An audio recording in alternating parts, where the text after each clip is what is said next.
Have you ever inherited an old spooky house? No? Well, neither have I, and neither will I, unless one of you decides to gift me one. Maybe I should start a Patreon. Well, we're about to find out exactly what it's like. Welcome to Spooky Readings.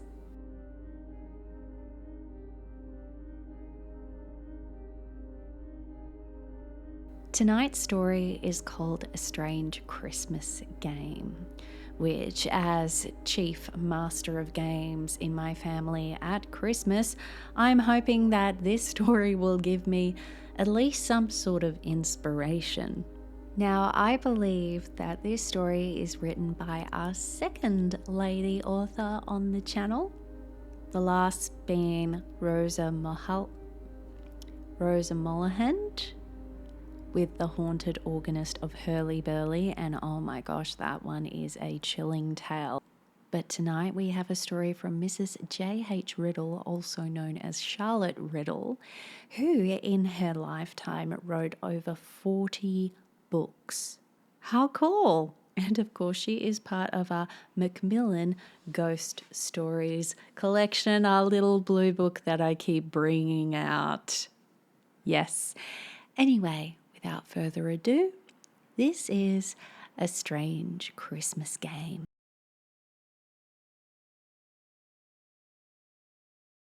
When, through the death of a distant relative, I, John Lester, succeeded to the Martingale estate, there could not have been found in the length and breadth of England a happier pair than myself and my only sister Claire.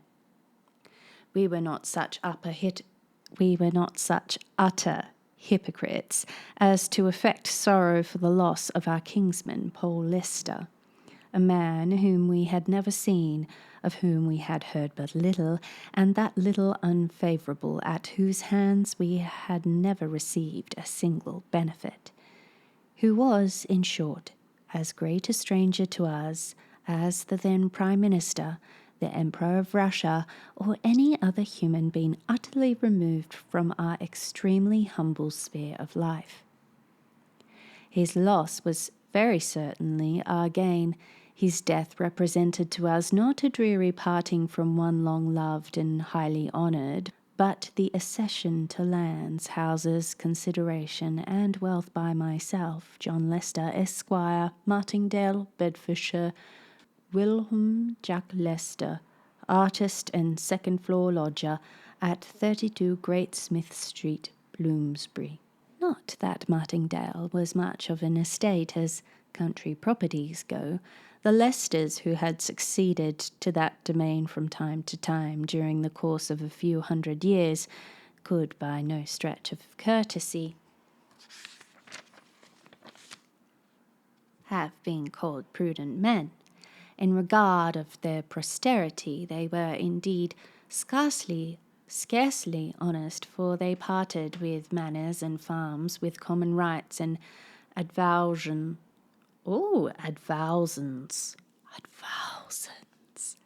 What English, what a delicious language.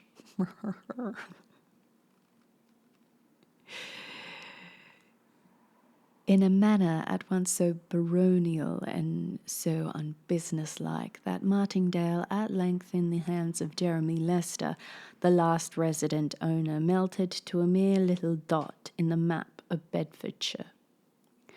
Concerning this Jeremy Lester there was a mystery. No man could say what had become of him. He was in the oak parlour at Martingale one Christmas Eve, and before the next morning he had disappeared, to reappear in the flesh no more. Ooh, we have an English countryside mystery.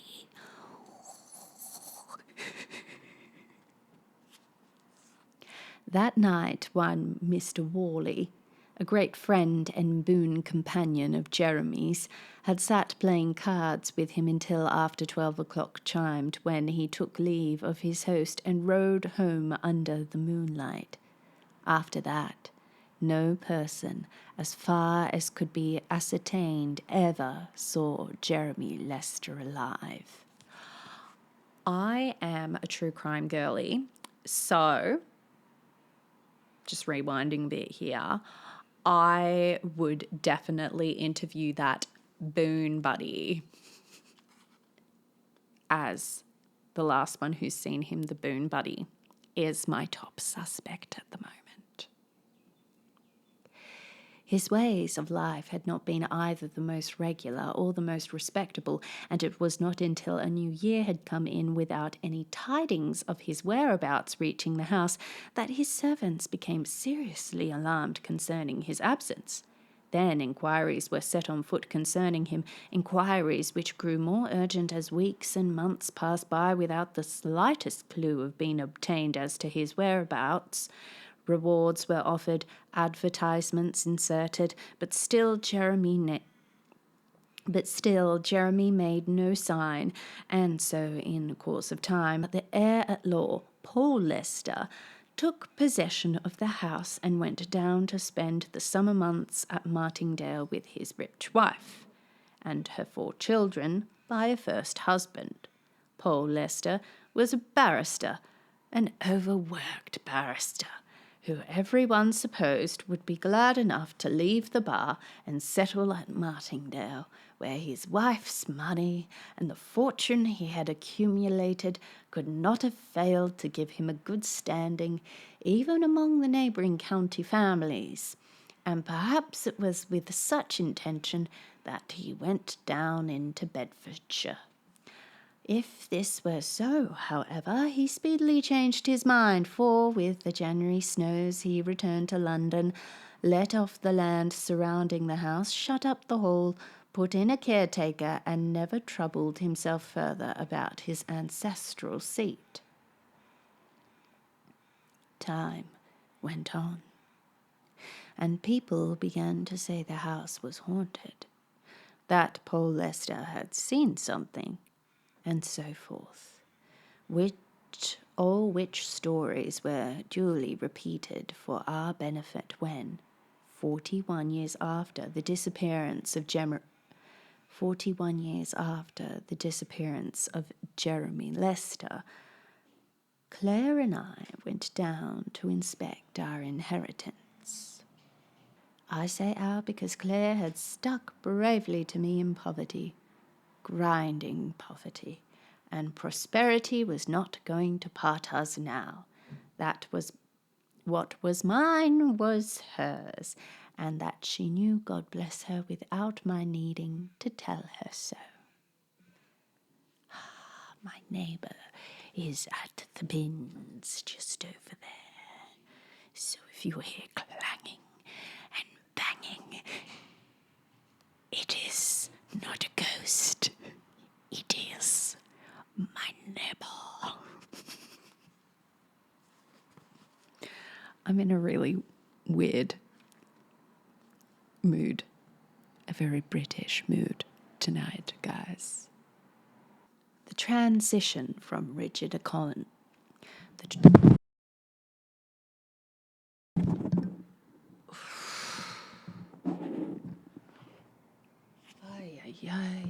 The transition from rigid economy to comparative wealth was in our case the more delightful, also because we had not in the least degree anticipated it. We never expected Paul Lester's shoes to come to us, and accordingly it was not upon our consciences, and accordingly it was not upon our consciences, that we had ever in our dreariest moods wished him dead. He had made a will. No doubt we never should have gone to Martingale, and I, consequently, never written this story, but, luckily for us, he died intestate. I do not know what intestate means. Does it mean interstate? Who knows?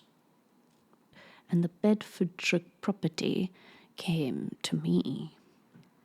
As for the fortune, he had spent it in travelling and in giving great entertainments at his grand house in Portman Square. Concerning his effects, Mrs. Lester and I came to a very amicable arrangement, and she did me the honour of inviting me to call upon her occasionally, and, as I heard, spoke of me as a very worthy and presentable young man for my station. Which, of course, coming from so good an authority, was gratifying. I love how this story goes further on. My accent is getting more thicker and thicker. Was gratifying. Moreover, she asked me if I intended residing at Martindale, and on my replying in the affirmative, I hoped I should like it. It struck me at the time that there was a certain significance in her tone, and when I went down to Martindale and heard the absurd noises which were afloat concerning the house being haunted, I felt confident that if Mrs. Lester had hoped much, she had feared more. People said Mr. Jeremy walked at Martindale. He had been seen, it was averred, by poachers, by gamekeepers, by children who had come to use the park as a near cut to school, by lovers who kept their tryst under the elms and beeches. As for the caretaker and his wife, the third in residence since Jeremy Lester's disappearance, the man gravely shook his head when questioned, while the woman stated that wild horses, or even wealth untold, should not draw her into the red bedroom. Ooh, the red bedroom. Nor into the oak parlour after dark. Ooh, the oak parlour. I have heard my mother tell, sir, it was her as followed old Mrs. Reynolds, the first caretaker, how there were things went on in these self-same rooms, such might as make any Christian's hair stand on end. Such stamping and swearing and knocking about on furniture, and then tramp, tramp, tramp up the great staircase and along the corridor, and so into the red bedroom, and then bang, and tramp, tramp, tramp again. They do say, sir, Mr. Paul Lester met him once, and from that time the oak parlour has never been opened. I never was inside it myself. Upon hearing which fact, the first thing I did was to proceed to the oak parlour, open the shutters, and let the August sun stream in upon the haunted chamber. It was an old-fashioned, plainly furnished apartment, with a large table in the centre, a smaller in the recess by the fireplace, chairs ranged against the walls, and a dusty, moth-eaten carpet on the floor. There were dogs on the hearth, broken and rusty. There was a brass fender, tarnished and battered, a picture of some sea fight over the mantelpiece, while another work of art about equal in merit hung between the windows. Altogether an utterly prosaic and yet not uncheerful apartment, from out of which the ghosts flitted as soon as daylight was let into it, and which I proposed, as soon as I felt my feet, to redecorate, refurnish, and convert into a pleasant morning room. I was still under 30, but I had learned prudence in that very good school, necessity, and it was not my intention to spend much money until I had ascertained for certain what were the actual revenues derivable from the land still belonging to the Martindale estates, and the charges upon them. In fact, I wanted to know what I was worth before committing myself to any great extravagances. And the place had for so long been neglected that I experienced some difficulty in arriving at the state of my real income. But in the meanwhile, Claire and I found a great enjoyment in exploring every nook and cranny, every nook and corner of our domain, and turning over the contents of old chests and cupboards, in examining the faces of our ancestors looking down on us from the walls. In walking through the neglected gardens full of weeds, overgrown with shrubs and birdweed, where the boxwood was 18 feet high and the shoots of the rose trees yards long. I have put the place in order since then. There is no grass on the paths. There are no trailing brambles over the ground. The hedges have been cut and trimmed, and the trees pruned, and the boxwood clipped. But I often say nowadays that in spite of all my improvements, or rather in consequence of them, Martingale does not look one half so pretty as it did in its pristine state of uncivilized picturesqueness.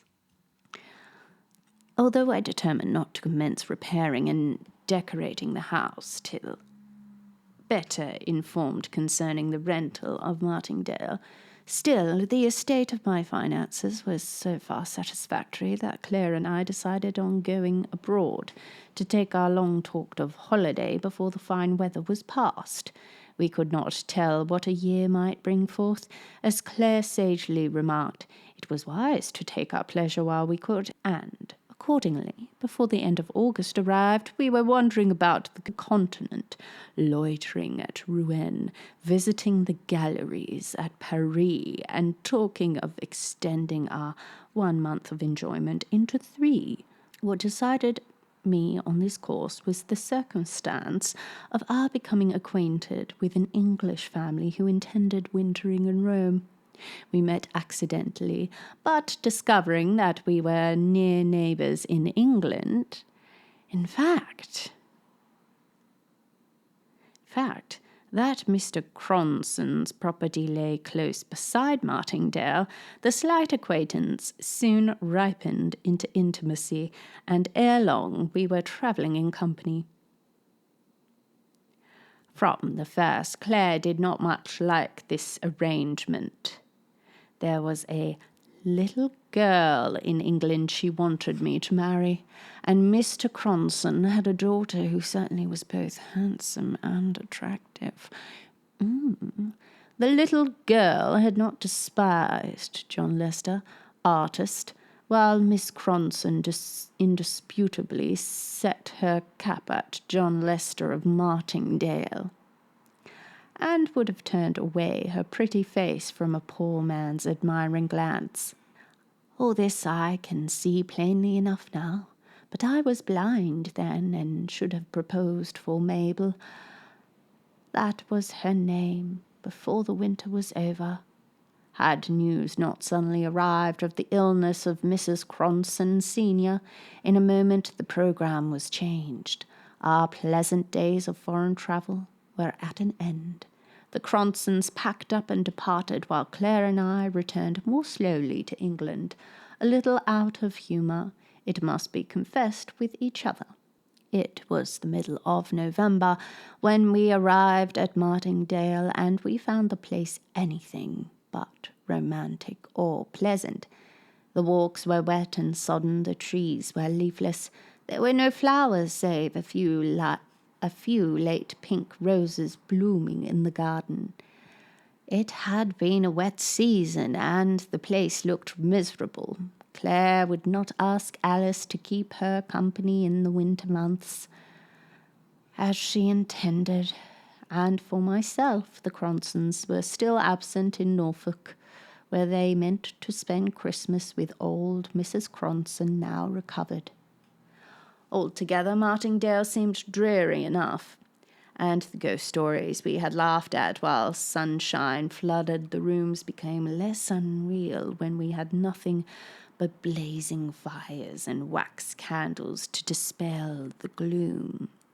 They became more real also when servant after servant left us to seek situations elsewhere, when noises grew frequent in the house, when we ourselves, Claire and I, with our own ears, heard the tramp, the banging and the clattering which had been described to us. My dear reader, You are doubtless free from superstitious fancies. You pooh-pooh the existence of ghosts, and only wish you could find a haunted house in which to spend the night, which is all very brave and praiseworthy, but wait till you are left in a dreary, desolate old country mansion, filled with the most unaccountable sounds, without a servant, with no one save an old caretaker and his wife, who, living at the extremest end of the building, heard nothing of the tramp, tramp, bang, bang going on at all hours of the night. At first, I imagined the noises were produced by some evil-disposed persons who wished, for purposes of their own, to keep the house uninhabited, but by degrees Claire and I came to the conclusion that the visitation must be supernatural, and Martingale, by consequence, untenantable.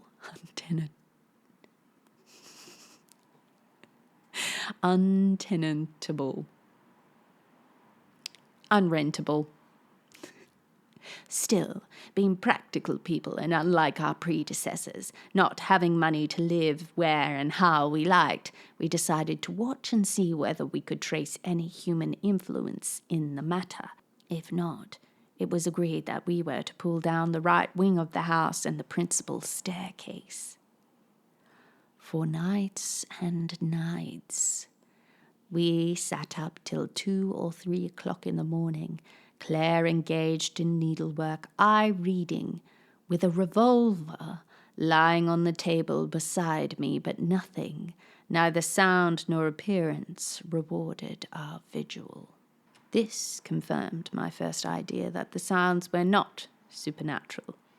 But just to test the matter, I determined on Christmas Eve, the anniversary of Mr. Jeremy Lester's disappearance, to keep watch by myself in the red bedchamber.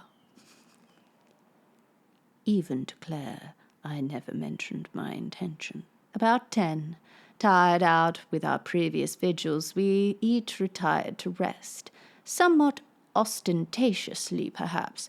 I noisily shut the door of my room, and when I opened it half an hour afterwards, no mouse could have pursued its way along the corridor with greater silence and caution than myself. Quite in the dark, I sat in the red room. For over an hour I might as well have been in my grave for anything I could see in the apartment. But at the end of that time the moon rose and cast strange lights across the floor and upon the wall of the haunted chamber. Hitherto I had kept my watch opposite the window. Now I changed my place to a corner near the door, where I was shaded from observation by the heavy hangings of the bed and an antique wardrobe. Still I sat on, but still no sound broke the silence. I was weary with many nights watching, and tired of my solitary vigil. I dropped at last into a slumber from which I was awakened by hearing the door softly opened. "John," said my sister, almost in a whisper. "John, are you here?" "Yes, Claire," I answered. "But what are you doing up at this hour?" "Come downstairs," she replied. "They are in the oak parlour." I did not need any explanation as to whom she meant, but crept downstairs after her, warned by an uplifted hand of the necessity for silence and caution. By the open door of the oak parlour, she paused, and we both looked in. There was the room we left in darkness overnight. with a bright wood fire blazing on the hearth, candles on the chimney-piece, the small table pulled out from its accustomed corner, and two men seated beside it playing at cribbage. We could see the face of the younger player. It was that of a man of about 25, of a man who had lived hard and wickedly, who had wasted his substance and his health, who had been, while in the flesh, Jeremy Lester. It would be difficult for me to say how I knew this, how in a moment I identified the features of the player with those of the man who had been missing for 41 years. 41 years that very night. He was dressed in the costume of a bygone period. His hair was powdered, and round his wrists there were ruffles of lace. How terrifying! He looked like one who, having come from some great party, had sat down after his return home to play at cards with an intimate friend. On his little finger there sparkled a ring. In the front of his shirt there gleamed a valuable diamond. There were diamond buckles in his shoes, and according to the fashion of his time, he wore knee breeches and silk stockings, which showed off advantageously the shape of a remarkably good leg and ankle.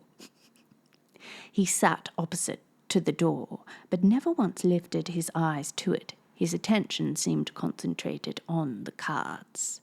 For a time there was utter silence in the room, broken only by the monotonous counting of the game.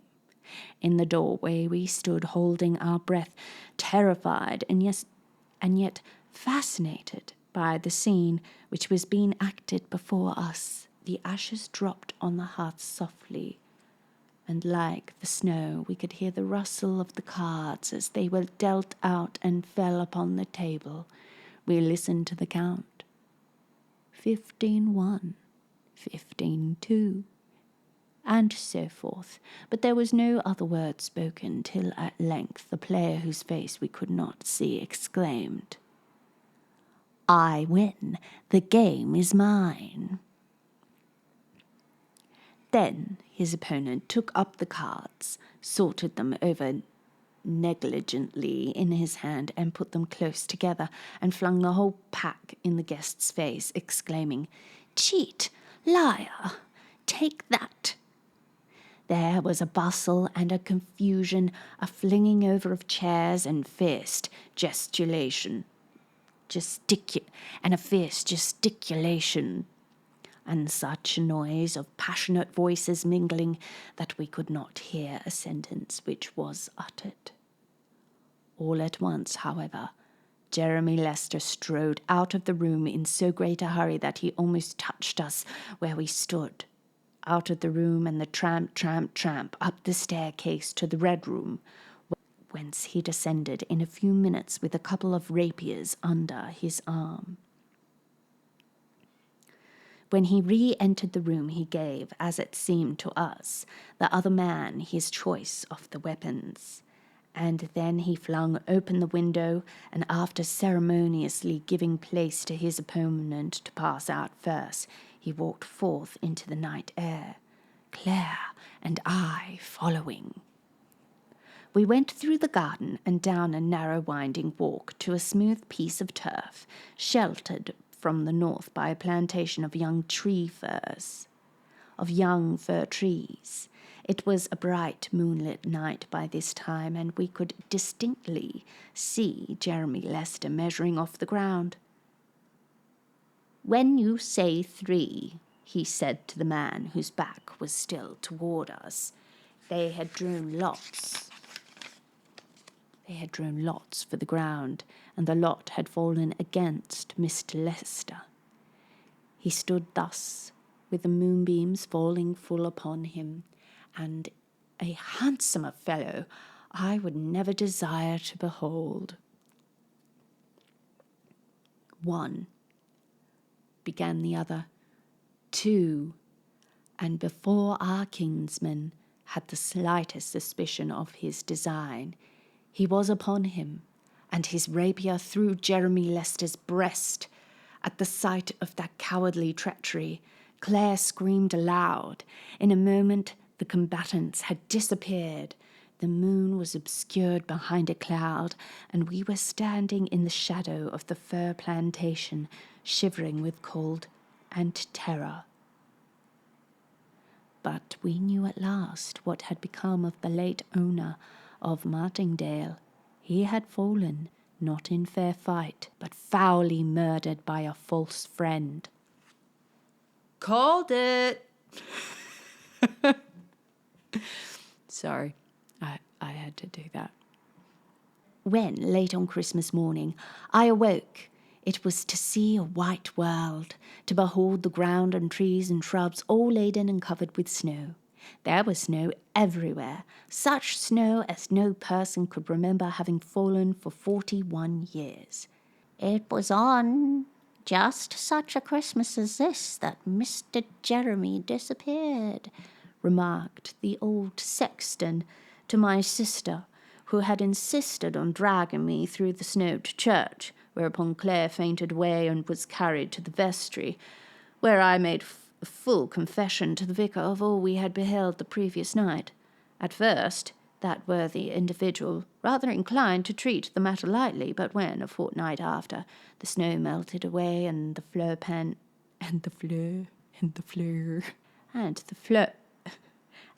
fir plantation came to be examined, he confessed there might be more things in heaven and earth than his limited philosophy had dreamed of. In a little clear space just within the plantation, Jeremy Lester's body was found.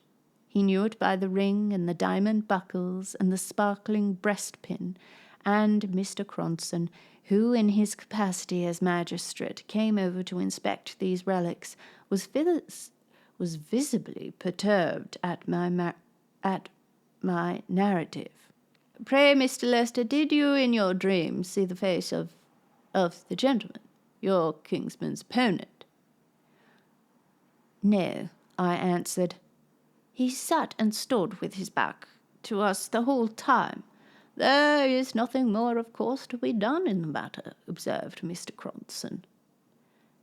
Nothing, I replied, and there the affair would doubtless have terminated, but that a few days afterwards, when we were dining at Cronson Park, Claire all of a sudden dropped the glass of water she was carrying to her lips, exclaiming, "Look, John, there he is!"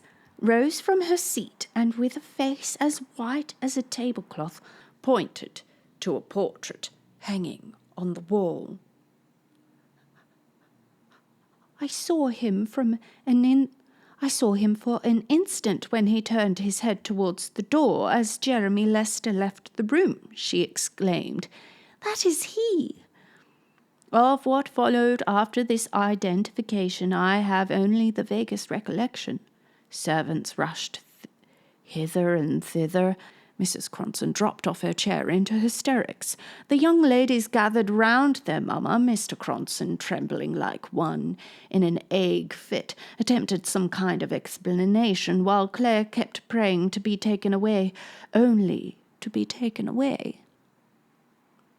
I took her away, not merely from Cronson Park, but from Martingale. Before we left the latter place, however, I had an interview with Mr. Cronson, who said the portrait Claire had identified was that of his wife's father. The last person who saw Jeremy Lester alive. He is an old man now, finished Mr. Cronson, a man of over 80 who has confessed everything to me. You won't bring further sorrow and disgrace upon us by making this matter public. I promised him I would keep silence, but the story gradually oozed out, and the Cronsons left the country. Oh. My sister never returned to Martingale. She married and is living in London. Though I assure her there are no strange noises now in my house, she will not visit Bedfordshire, where the little girl she wanted me to so long ago to think seriously of is now my wife and the mother of my children. The end. Yes, I think that was interesting. I liked it. I like a good murder mystery, although it wasn't really much of a mystery because, there was only one suspect it could be. But I liked the twist of how the Cronson's relative was the one who murdered the protagonist's relative. I don't see why Claire wouldn't go back. I'd go back. I know it's crazy, but I would go back to that location. Yeah, they all married and lived happily ever after. That's what we like to hear. It was really funny because when they went to the Haunted Oak Parlour, whatever it was called, I'm not going to re-look it up. I had a flash to the judge's house, and I was like, oh, what if this story is a bit like Judge's House-ish? Anyway, if you don't know what I'm talking about, it's a previous video called I think it's the Judge's House. Anyway, I really enjoyed that one. It's so nice because the last 2 weeks, the language has been nice and more simple. So I've been able to read it a lot easier as well, which has been great. But yes, I was in a funny mood for this episode, doing all of the voices. I don't know, I just felt because it was written from an I perspective, I was like, let's do the voice the whole way through. Because it makes it good fun. And, I want people to listen to this, not only to listen to the story and get a bit spooked out, but also enjoy themselves and have a little bit of fun and laugh a little bit. Well, thank you for watching this week's episode of Spooky Readings. My name is Bree, and next week we will be returning back to Dickens for a 3-parter, guys. And yeah, it's not going to be A Christmas Carol. It's going to be something else, but I have a feeling that they're going to be kind of similar anyway. So for this week, please stay spooky, stay well read, and stay safe. And I hope in this crazy holiday season you also stay sane, because I will be trying to. All right, bless you, and I will see you next week. All right, bye guys.